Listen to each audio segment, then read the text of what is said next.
आपका स्वागत है हमारे ज्योग्राफी चैनल में। तो आज हम बात करेंगे पृथ्वी के विकास की यानी कि एवोल्यूशन की, जो कि 4.6 अरब वर्ष पहले हुआ था। यह प्रक्रिया ब्रह्मांड की उत्पत्ति यानी कि बिग बैंग जब हुआ था, जब यूनिवर्स का ओरिजिन हुआ था, उसके बाद जब सौर मंडल का निर्माण हुआ यानी कि सोलर सिस्टम बना, सो उससे यह कनेक्टेड है।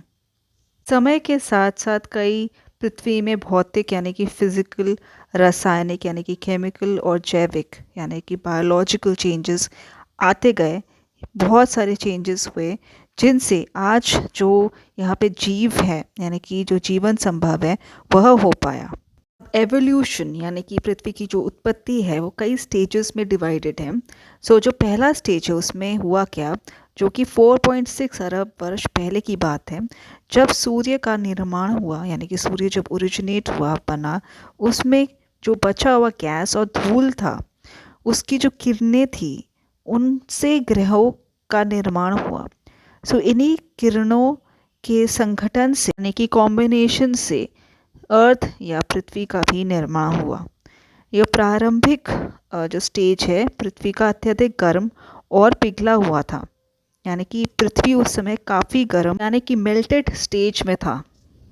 दूसरा जो स्टेज है उसको हम बोलते हैं आंतरिक विभेदन यानी कि डिफ्रेंसिएशन। इसमें क्या हुआ कि जो 3 लेयर्स है अर्थ के, कोर, मैंटल और क्रस्ट, ये फॉर्म हुए।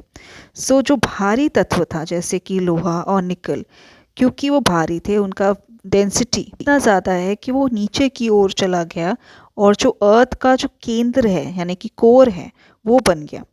जो दूसरा हल्का तत्व था वो ऊपर आ गया, वो फ्लोट करने लगा और उससे मैंटल और भूपटल यानी कि क्रस्ट बना, जो कि ठंडा लेयर था।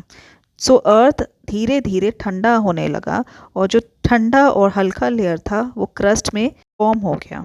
इससे पृथ्वी की जो आंतरिक संरचना है वो स्पष्ट हो गई। तीसरा स्टेज यानी कि पृथ्वी का ठंडा होना और महासागरों का निर्माण यानी कि ओरिजिन।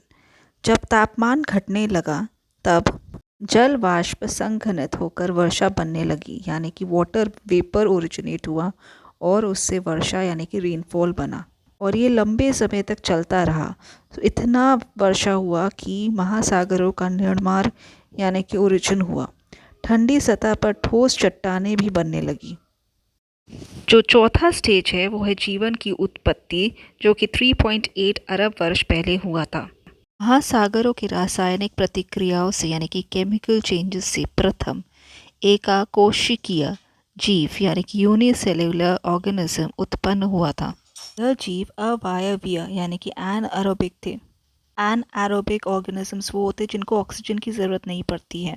बाद साइनोबैक्टीरिया नाम का बैक्टीरिया उत्पन्न हुआ जिसने फोटोसिंथेसिस स्टार्ट किया, जिससे ग्रीन प्लांट्स अपना खाना बनाते हैं। समय के साथ साथ कई प्रकार की मछलियाँ उत्पन्न हुई तथा उभयचर यानी कि एम्फीबियंस, सरीसृप जो कि रेंगने वाली जीव होती हैं जैसे कि रेप्टाइल्स, और डायनासोर उत्पन्न हुए। उसी टाइम पे एक विशाल महाद्वीप हुआ करता था जिसको हम पैंजिया बोलते हैं। ये विशाल महाद्वीप टूटकर आज के महाद्वीपों में बदल गया। इसे प्लेट विवर्तनिकी यानी कि प्लेट टेक्टोनिक कहा जाता है। आगे लगभग 2 लाख वर्ष पहले आधुनिक मानव यानी कि होमो सेपियंस का विकास हुआ, जो कि पृथ्वी का सबसे प्रभावशाली जीव है।